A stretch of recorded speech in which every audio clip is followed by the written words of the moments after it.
Assalamualaikum warahmatullahi wabarakatuh. Waalaikumsalam. Bismillahirrahmanirrahim. Limardatillahi subhanahu wa ta'ala wa hidayatihi wa inayatihi wa taufiqihi wa ila hadratin nabiyil mustafa Muhammad wa ala alihi wa sahbihi ajma'in. Li jami'il muslimina wal muslimat wal mu'minina wal mu'minat al ahya'i minhum wal amwat wa li jami'i masyayikhina wa khususan li muallifi hadzal kitab. Al-Fatihah. A'udzu billahi minasyaitonir rajim. Bismillahirrahmanirrahim. Alhamdulillahi rabbil alamin, arrahmanir rahim, maliki yaumiddin. Iyyaka na'budu wa iyyaka nasta'in. Ihdinas siratal mustaqim, siratal ladzina an'amta 'alaihim ghairil maghdubi 'alaihim waladdallin. Amin. Alhamdulillahi rabbil alamin, wassalatu wassalamu ala asyrafil anbiya'i wal mursalin, sayyidina wa maulana Muhammadin wa ala alihi wa sahbihi ajma'in. Amma ba'du, rabbi yassir wa la tu'assir, rabbi tammim bi khair. Qala al-muallif rahimahullahu ta'ala wa nafa'ana bihi wa bi barakati ulumihi fid dharain, amin. Summa qala Allahumma hidayatan lis-shawab ya rabbal alamin. Alhamdulillah, malam hari ini kembali bisa kita lanjutkan kajian fikih dengan kitab Matla'ul Badrain pada pembahasan munakahat. Masuk kita kepada urutan wali. Yang lalu syarat-syarat sahnya wali itu sudah dibahas, harus baligh dan sebagainya. Nah, kini yang berikutnya, dan sebenar-benar wali. Siapa saja orang yang berhak menjadi wali sesuai dengan urutannya. Karena wali adalah salah satu syarat sahnya melakukan akad nikah. Kalau nikah tak pakai wali maka tak sah dalam madhab kita, madhab Maliki dan madhab Hambali. Hanya saja dalam madhab Hanafi, Imam Abu Hanifah mengatakan boleh seorang wanita menikah tanpa wali. Itu mazhab Hanafi. Tak usah difatwakan di tempat kita yang mayoritasnya bermadzhab Syafi'i. Nah, kalau difatwakan tambah gawat nanti anak-anak gadis nih. Makin gampang saja menikah. Karena pakai wali pun bahasanya sudah berani segala macam, apalagi seandainya difatwakan boleh menikah tanpa wali. Nah, datang dia kepada seorang laki-laki yang dia suka, kunikahkan diriku kepadamu dengan mas kawin sekian, ku terima nikahmu untukku dengan mas kawin sekian, beres. Kan gawat nih kalau begitu. Nah, jadi kalau seandainya dikatakan ini pendapat yang beda sendiri, dan memang Imam Abu Hanifah madhabnya itu terkenal dengan pendapat yang syadz, yang sendirian sering dalam satu hukum. Nanti tiga madhab sepakat, madhab Imam Abu Hanifah sendiri beda.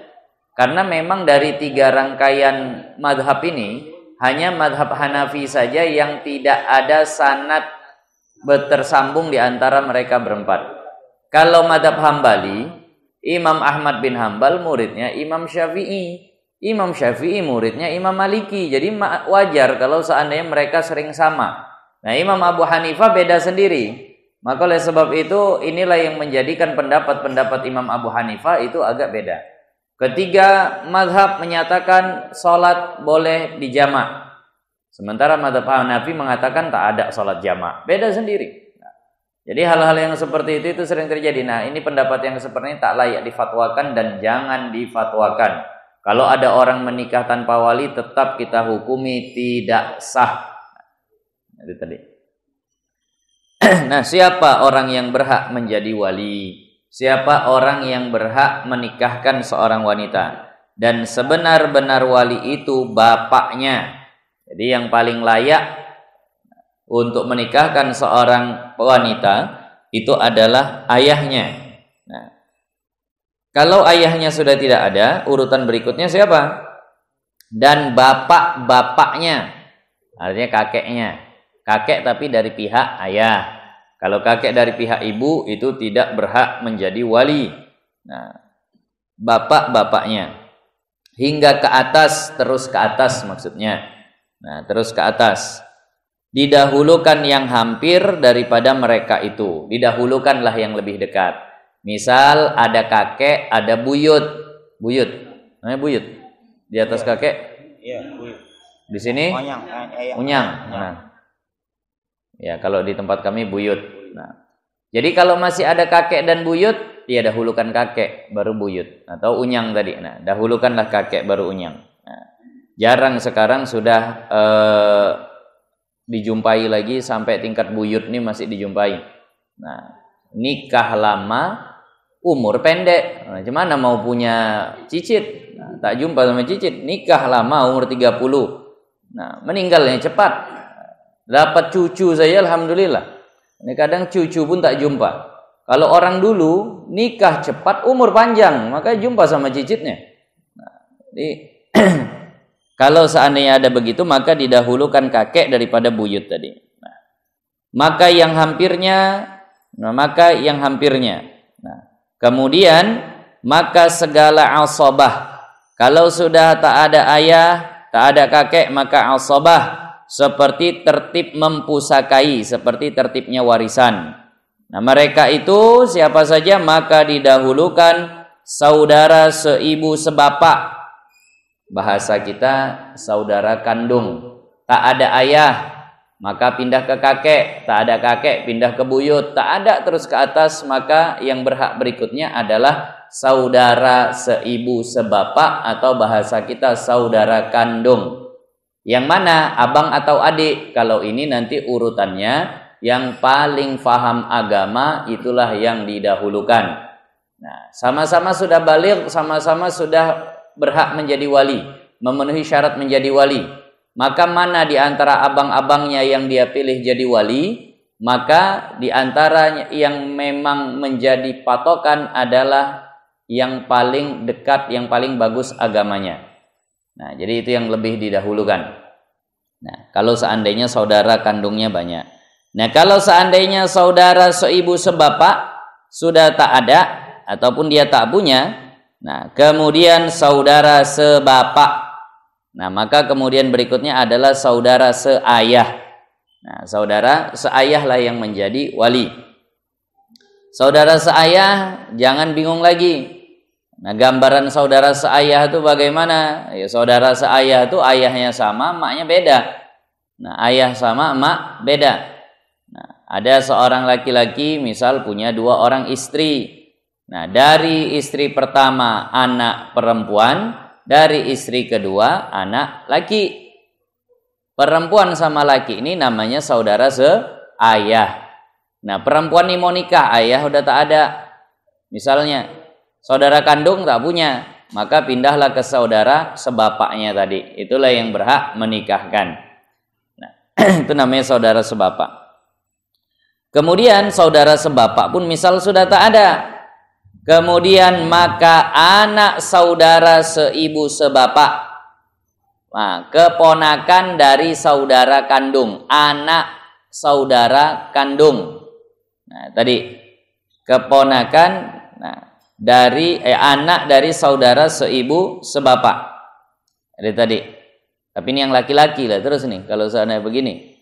Jadi maka yang didahulukan adalah keponakan atau anak dari saudara kandung.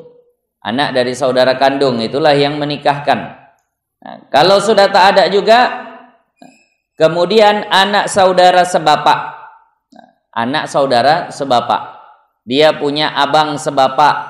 Nah, abang sebapak ini punya anak. Nah, itulah keponakannya tadi. Tapi keponakan dari saudara yang cuma sebapak.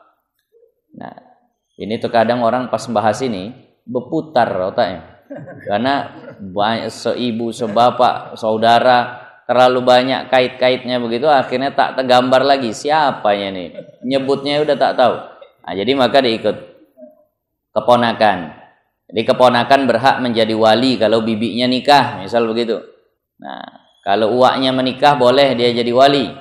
Nah, kalau seandainya keponakan itu dari saudara kandung atau dari saudara sebapak. Nah, hingga ke bawah atau anaknya keponakan, boleh juga anak keponakan hingga ke bawah. Nah,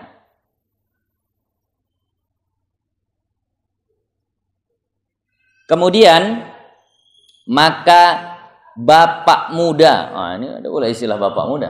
Orang yang tahu mamak muda. Ini bapak muda. Maka bapak muda itu apa? Saudaranya ayah. Apa? Uwa lah, paman. Nah, saudara ayah. Bahasa di sini bapak muda. Bapak muda. Jadi saudaranya ayah. Nah, yang seibu dan sebapak. Jadi saudara ayah kandung. Nah, saudara ayah yang kandung. Kalau tak ada saudara ayah kandung, kemudian bapak muda sebapak, saudara ayah, tapi bukan kandung, saudara sebapaknya ayah. Nah, saudara sebapaknya ayah. Nah, mau digambar-gambarkan pun, ya kalau pakai permisalan, kalau seandainya tak nampak di gambar, biasa saya kalau ngajar gini pakai papan tulis. Jadi nampak, tapi kalau seandainya digambar-gambarkan bisa lah macam tadi. Ada seorang laki-laki punya 2 istri, si A sama si B. Ya, si A sama si B. Nah, dari si A punya anak, dari si B punya anak, kan gitu. Nah, dari si A ini punya anak 2 misalnya. Dari si A punya anak 2. Dari si B punya anak 1. Nah, kemudian anak mereka ini masing-masing punya anak lagi. Jadi yang dari si A punya anak 2 ini, itu namanya kan saudara kandung. Sementara anak yang dari istri 1 itu namanya saudara sebapak.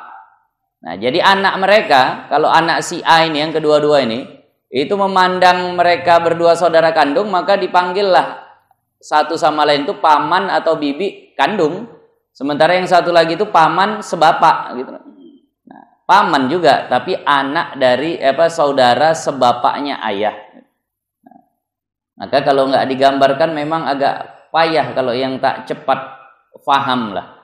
Nah, jadi kita kadang mengajarkan santri ini ada yang daya tahannya daya tangkapnya cepat. Jadi begitu dibilang saja langsung ngerti. Ada yang asik berputar saja di otaknya, tak dapat. Maka butuh kadang papan tulis untuk menggambarkannya tadi. Nah, jadi kalau sudah tak ada paman atau di sini bahasanya bapak muda yang kandung yang seibu sebapak, maka bapak muda atau paman yang sebapak saja. Kalau paman sudah tak ada, kemudian maka anak bapak muda, anaknya paman. Bahasa kita sepupu. Nah, anak paman, anak paman itu ya sepupu sama kita. Nah, kalau di sini bilang sewali. Saya bingung, kenapa dibilang swali gitu? Laki-laki muda lagi, ayah sama ayah. Ayah sama ayah, sewali. Iya. Kalau ibu, beda wali itu. Sepupu. Nah, seimpal. Ya. Nah, jadi agak lebih lengkap lah kosakata orang di sini daripada kami di Medan. Kami mau dari ayah, mau dari mama, tetap namanya sepupu juga. Nah, jadi ya kalau dibilang sewali lah. Nah, maka anak bapak muda kandung berarti sewali. Jadi paman kita yang kandung tadi itu punya anak, nah, itu sepupu, boleh dia jadi wali. Nah, kemudian anak bapak muda sebapak. Nah, anak bapak muda sebapak. Jadi paman yang sebapak tadi punya anak. Nah, itu namanya sepupu, tapi sepupu dari saudara ayah yang sebapak, bukan saudara ayah yang kandung. Nah, itu pun berhak jadi wali. Nah, hingga ke bawah, anaknya sepupu juga boleh. Ini perlu diingat nih. Sepupu boleh jadi wali, tapi sepupu boleh menikahi orang yang dia jadikan wali tersebut. Maka kalau ada sepupu mau nikahin sepupunya, maka yang menjadi wali tak ada lain lagi, cuma dia. Maka yang nanti yang menjadi wali adalah hakim. Nggak boleh dia juga yang menikahkan kepada dirinya. Kau waliku, kau pula yang mau nikah sama aku, misalnya. Namanya sepupu. Sepupu boleh saja menikah. Nah, walaupun makruh ya. Sepupu menikahi sepupunya itu hukumnya makruh. Ada beberapa wanita itu yang makruh dinikahi. Ada beberapa wanita yang makruh dinikahi. Pertama, wanita yang makruh dinikahi itu adalah yang tadi du qarabatin qaribatin, yang memiliki kekerabatan terlalu dekat, itu makruh dinikahi. Yang kedua adalah yang tinggi putih pucat, itu juga kalau di kitab dikatakan makruh dinikahi. Yang ketiga itu yang makruh dinikahi adalah bara'atul jamal, berlebihan cantiknya. Cantiknya udah kelewat batas, makruh dinikahi. Jadi jangan ibu-ibu pingin cantik kali, justru makruh wanita yang terlampau cantik untuk dinikahi. Kenapa? Tamtaddul uyun ilaihi bahasanya. Banyak mata yang curi-curi pandang kepadanya. Jadi tak tenang hati awak. Perempuan istri belanja udah tak tenang. Nah, keluar rumah banyak betul mata yang memandang istri. Kalau begini, punya istri begini suruh pakai cadar. Pakai cadar masih dipandangi, pakai burqa, ada niqab, ada burqa. Niqab tuh yang separuh, mata masih kelihatan. Kalau burqa, ketutup semua satu wajah. Nah, kalau begitu yakin tak ada lagi yang mandang. Kenapa? Cantik betul. Maka karena yang seperti ini akan mengundang fitnah begitu, maka makruh menikahi wanita yang terlampau cantik. Jadi yang biasa saja. Jamil, jamilah, urfan. Cantik secara uruf. Nah, kalau menurut orang cantik, dah cantik lah. Tak terlampau cantik, nggak masalah. Nah, jadi itu yang makruh dinikahi. Lalu wanita yang ditalak oleh suaminya, tapi dalam keadaan suaminya masih ada hajat untuk menikahinya, untuk balik sama dia. Walaupun sudah habis masa iddahnya, misal udah ditalak sama suaminya, habis masa iddah, tapi kita tahu mantan suaminya masih pingin balik sama dia, maka makruh itu dinikahi. Kenapa? Bikin perkara nanti. Nah, ada saja urusan, masih asik komunikasi. Nah, sementara dia pun namanya sama mantan suami mungkin masih ada hatinya, akhirnya jadi perkara. Jadi yang seperti ini pun makruh dinikahi. Nah, jadi inilah beberapa wanita yang hukumnya makruh dinikahi. Begitu juga kalau seandainya dikatakan, tapi ini enggak mutlak. Makruh menikahi wanita yang sayyib, yang janda bahasa kita, yang sudah punya anak dari selain dirinya. Nah, jadi kalau itu makruh, tapi ada alasan terkadang dibenarkan. Bagaimana yang dialami oleh Jabir bin Abdullah Al-Ansari. Ketika itu Jabir bin Abdullah Al-Ansari ditanya, Rasulullah, kau menikah? Iya. Nah, kemudian ditanya, Rasulullah, bikran am sayyiban? Nah, gadis atau janda? Maka dijawab oleh Sayyiduna Jabir, janda. Kata Rasulullah, halla bikran, kenapalah tak yang gadis? Tula'ibuha wa tula'ibuka, kau bisa bermesraan dengan dia dan dia pun balas bermesraan denganmu. Maka kata Sayyiduna Jabir, aku punya adik banyak, ayah udah tak ada, siapalah ngurus adik-adik nanti nih? Kalau aku nikah sama yang gadis, dia tak berpengalaman ngurus anak. Nah, adik-adikku kasihan tak ada yang ngurus. Jadi aku cari yang janda supaya adalah yang ngurusin adik-adikku sekalian. Mendengar alasan alasan Jabir, maka Rasulullah berkata, asabta. Kalau itu alasannya benar menikahi janda. Kalau ini tak mutlak. Tapi kalau seandainya keadaan bukan seperti Sayyiduna Jabir, maka bagus cari yang gadis. Nah, baik. Kemudian kita lanjutkan. Nah, jadi itu urutan. Jadi kalau mau diringkas, ayah, tak ada ayah, kakek. Tak ada kakek, buyut. Nah, kalau ke atas sudah tak ada, maka pindah saudara. Saudara kandung dulu, baru sebapak. Kalau masih ada saudara kandung, tak boleh saudara sebapak.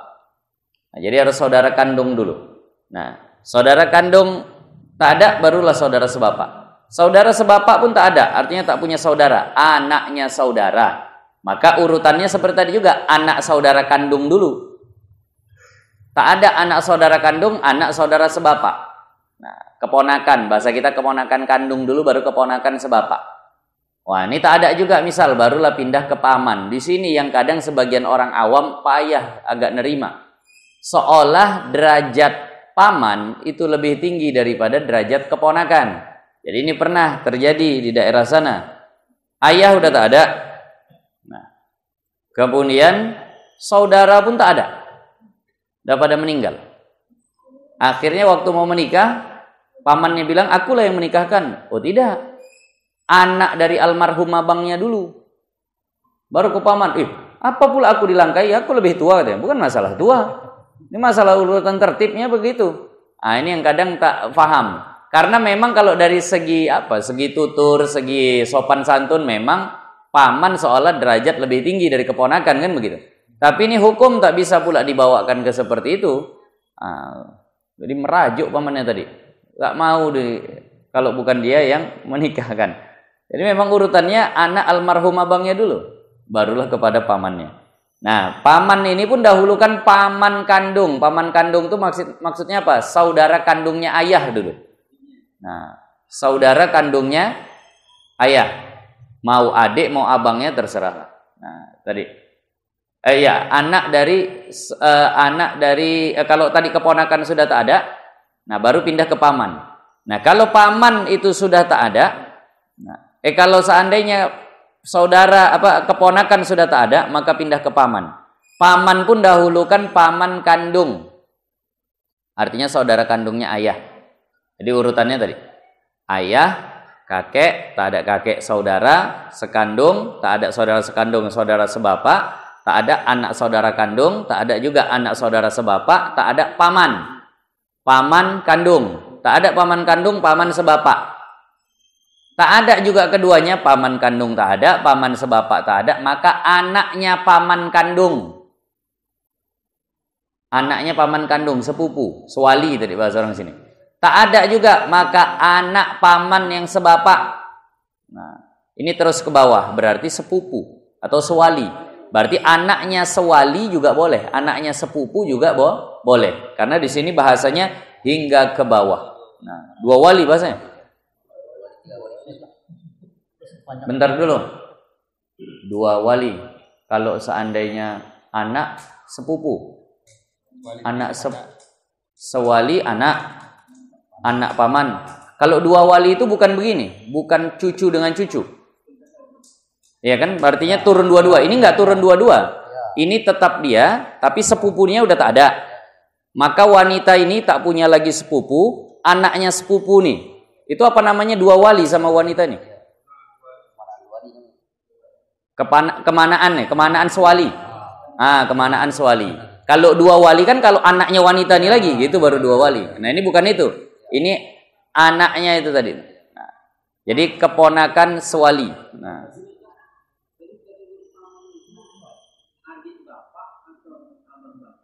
Mana pun boleh. Sama saja. Mau adiknya bapak, mau abangnya bapak, nggak ada masalah. Nah, yang penting saudara. Saudara itu sama kayak tadi.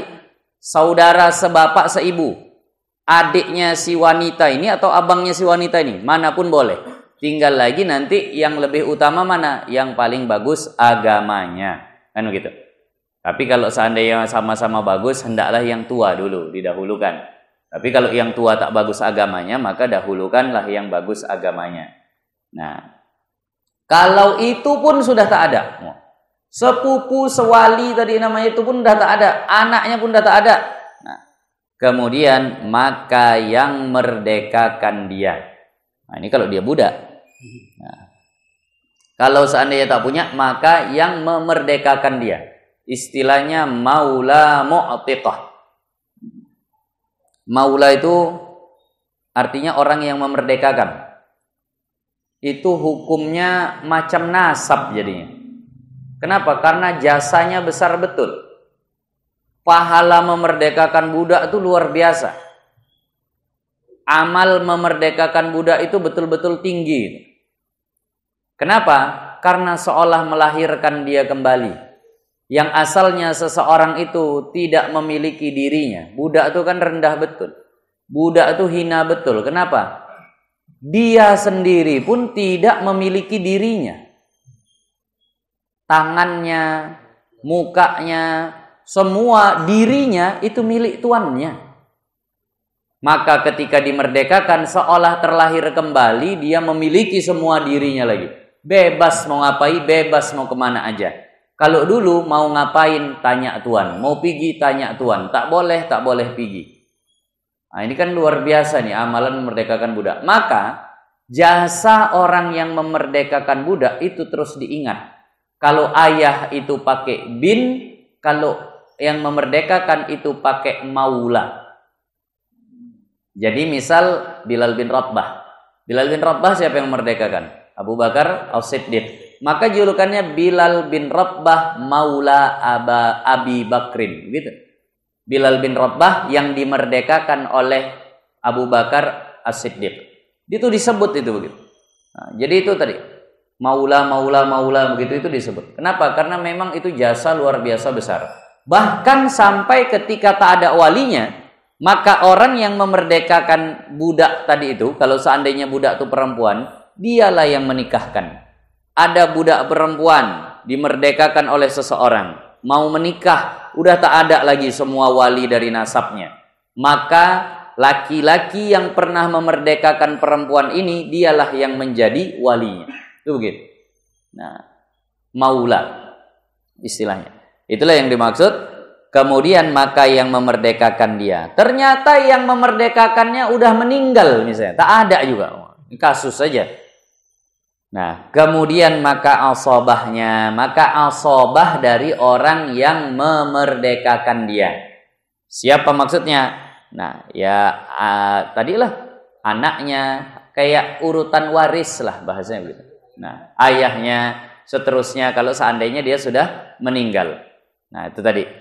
Kemudian kalau seandainya tidak ada juga, maka sultan. Tapi yang tadi maula itu sudah tak akan kita jumpai lagi lah yang seperti itu. Nah, tapi ya kalau terbaca di kitab supaya faham. Nah, itu tadi. Kalau seandainya sudah tak ada juga, barulah sultan. Sultan ini ya bahasa kita wali hakim. Tapi kalau sultan ini biasa yang umum, yang memang punya kekuasaan secara menyeluruh. Nah, sultan. Kalau sekarang sudah dipecah-pecah per kecamatan jadi wali hakim. Nah, sultan ia mengkawinkan orang yang pada tempat pemerintahannya. Jadi kalau sekarang per kecamatan, kalau ada orang mau nikah, jangan wali hakim yang ada di kecamatan orang dipanggil ke situ. Tapi dialah yang menuju ke kecamatan orang tadi itu. Misal, nah, jadi kalau seandainya di tempat dia misalnya nggak ada, maka pergi dia ke tempat di mana wali hakim itu berkuasa. Dengan wilayah yang ammah, dengan wilayah yang umum, yang luas. Maka jika tiada sultan, tak ada pula wali hakim di tempat situ. Bagaimana? Mau nikah tak ada sultan, tak ada wali hakim, tak ada penguasa daerah situ. Pada suatu tempat. Nah, di satu tempat, di satu kecamatan, di satu kabupaten atau satu provinsi misal begitu, tak ada wali hakimnya. Nah, lazimlah ini artinya wajiblah, mestilah. Ahlus syaukah nanti diterangkan. Nah, ahlus syaukah yang yaitu ahlul hilli wal aqdi. Nah, jadi ahlus syaukah yakni ahlul hilli wal aqdi itu mesti mendirikan seorang qadhi, wajib angkat seorang qadhi. Nah, angkat seorang wali hakim. Jangan dibiarkan orang kepayahan nikah. Nah, siapa ahlu syaukah, siapa ahlul hilli wal aqdi? Kami yang Arab Melayu ada dalam kurung 1 di pinggir. Kalau di situ ada juga yang terjemahan, tak ada. Nah, kalau yang Arab Melayu ada dalam kurung angka 1 kemudian di pinggir. Catatan pinggir, bukan catatan kaki lah ini. Catatan kaki di bawah, ini catatan pinggir. Qauluhu ahlus syaukah. Nah, ucapannya ahlus syaukah itu siapa? Artinya ahli kekuatan dan ahli kekuatan yang kuatlah di daerah itu, orang yang dipandang. Nah, dan ahli hilli artinya ahli menguraikan, artinya dia yang pandai menguraikan hukum. Nah, kemudian dan ahli aqdi artinya ahli menyimpulkan, dia yang pandai menyimpulkan hukum. Dan demikian itu kinayah daripada apa itu? Martabat. Ya. Di sini tak jelas tulisan tempat saya. Martabat ya. Tapi di sini banyak dulu baru tak. Wah, nggak paham saya ini. Jadi intinya ahlus syaukah orang yang punya pengaruh. Misal di kampung itu tak ada sultan, tak ada penguasa, tak ada wali hakim. Sehingga orang mau nikah payah. Yang nggak punya wali nasab, yang nggak punya maula tadi sudah kita bahas. Yang nggak punya maula, yang nggak punya wali nasab mau nikah nanti kan pindah ke wali hakim. Ternyata di situ nggak ada wali hakim. Maka orang yang berpengaruh di situ, ulamanya ahlul hilli wal aqdi itu adalah ulama yang pandai mengurai hukum dan menyimpulkan hukum. Ulama dan orang yang berpengaruh di situ mesti mengangkat seorang hakim, mesti mengangkat seorang wali hakim untuk supaya orang di situ bisa nikah dengan mudah. Nah, itu maksudnya. Dan luluslah segala hukumnya, artinya berlaku semua hukum yang ditetapkan oleh hakim tadi, karena darurah yang membawa kepada demikian itu. Karena memang udah bahasa kita mesti seperti itu, enggak mesti sampai ke pusat. Artinya sudah diangkatlah hakim saat itu juga, dan hukum yang ditetapkan hakim tadi itu diberlakukan. Kenapa? Darurah. Kalau seandainya nggak ada hakim, nunggu lagi dari sana sini ketentuan untuk mengangkat hakim tadi, maka ini orang yang mau menikah udah kepayahan. Maka karena ada hajat yang begitu mendesak, maka diangkat hakim dan diberlakukan, luluslah segala hukumnya. Artinya diberlakukan semua hukum-hukum dari si qadhi yang diangkat oleh ahlus syaukah, ahlul hilli wal aqdi tadi. Nah, ini kalau seandainya di satu negeri nggak ada wali hakim, tapi alhamdulillah di sini ada. Nah, ini sebenarnya kalau guru kami bilang dulu, hendaknya orang-orang yang mengaji kitab Idahul Bab, kitab-kitab fikih munakahat, itulah yang hendaknya jadi wali hakim. Kadang yang jadi wali hakim ini pun tak pernah mengaji fikih munakahat sampai selesai. Akhirnya bersalahan semua. Gawat ini. Idza wussidal amru li ghairi ahli fantaziru sa'ah, kata Rasulullah. Kalau satu perkara diberikan kepada yang bukan ahlinya, maka tunggulah waktu kebinasaannya. Kalau memang mau jadi wali hakim, tuan kepala, tuan kadi atau tukang catat nikah sekalipun, itu paling tidak pernahlah belajar fikih munakahat. Bukan pernah jadi saksi. Kalau pernah jadi saksi, siapapun pernah jadi saksi nikah. Maka paling tidak pernah belajar kitab apa, kepada siapa gurunya. Nah, supaya nggak berancur-ancuran betul nanti. Nah, karena sering kali bahasanya kita dapati begitu. Oh, kata tuan kadinya boleh, ya Allah. Jadi sembarangan betul. Ini bukan masalah main-main, ini masalah budu', masalah kemaluan yang asalnya haram menjadi halal. Ini perkara yang luar biasa, harus dihati-hatikan. Bahkan kaidah berkata yuhtatu fil bud'i ma la yuhtatu li ghairihi. Untuk masalah budu itu lebih dihati-hatikan, walaupun untuk masalah lain tidak terlalu dihati-hatikan seperti itu. Kenapa? Karena ini masalah kehormatan, masalah halal haramnya diri seorang wanita. Nah, untuk seorang laki-laki yang kalau tersalah hukum bisa jatuh kepada perzinahan. Na'udzubillah. Maka ini saya masih alhamdulillah lah. Di daerah Kuala Tanjung nih saya tengok imam masih banyak yang perhatian. Artinya kalau ada imam salah bisa dikritik, bisa diperbaiki. Nah, itu ditanda orang-orang masih banyak yang perhatian terhadap agama. Beruntung kita, jangan justru bahasanya kita nggak senang ketika ada orang perhatian. Itu imam kita, alah sudahlah, malas aku cari masalah begini. Bukan cari masalah, ini cari maslahat. Beda cari masalah dengan cari maslahat. Kalau kami di sana udah payah begitu. Udah duluan waktu tinggal situ, apalagi dialah yang mewakafkan tanah, udahlah dialah yang jadi imam situ. Mau digeser merajuk nanti. Akhirnya orang malas sudah tunggu mati aja lah gitu. Akhirnya banyak yang mendoakan dia cepat mati karena supaya bisa cepat terganti imam. Karena tak mau orang lagi ya Fatihah kesalahan begini begitu segala macam. Mau digeser merajuk dia. Kalau bukan aku imam udah sama kalian aja masjid nih. Oh, tak enak pula. Dia yang mewakafkan tanah. Akhirnya terbawa-bawa seperti itu. Nah, tapi kalau di sini masih bisa perhatian, maunya imam beginilah, bacaannya begini begitu segala macam. Nah, ini tanda masih ada perhatian terhadap agama. Begitu juga tentang pernikahan. Nah, kalau ada yang tak beres masih bisa membantah, masih bisa rujuk kepada kitab-kitab. Ini sebenarnya dibutuhkan kepada yang seperti ini. Bahkan Umar bin Khattab berkata, ketika aku sudah mulai menyimpang, Maka sahabat berkata, ya Umar, kalau kau sudah menyimpang, maka kami akan luruskan engkau dengan pedang ini. Nah, begitu yang diharapkan. Jadi untuk perkara-perkara yang seperti ini memang hendaknya dipegang oleh yang ahlinya. Nah, baik. Lalu berikutnya, itu tadi wali sudah jelas lah, jangan tersalah lagi. Kalau kakek, yang boleh itu kakek dari pihak ayah, tak boleh dari pihak ibu. Jangan sembarang, ini siapa wali? Kakek. Tanya betul lagi, ini kakek bagaimana?